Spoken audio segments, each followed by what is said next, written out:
বাচ্চাকে তিনটে জিনিস কখনো জিজ্ঞাসা করবেন না। এক হলো কি তার মাকে ভালোবাসে নাকি বাবাকে, কারণ সব বাচ্চার কাছে মা বাবা সমান। আর 2 নাম্বার হলো কখনো অন্য বাচ্চার সাথে নিজের বাচ্চার তুলনা করবে না, কারণ সবার মা বাবার কাছে নিজের বাচ্চা একজন পারফেক্ট থাকে। 3 নাম্বার হলো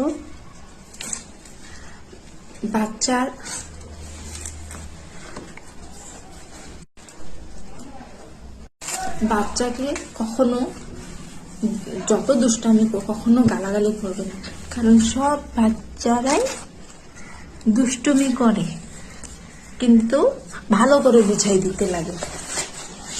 টাটা টাটা দাদা টাটা। এই দেখো আমার বাচ্চাও সেম দুষ্টুমি করে। টাটা দাদা।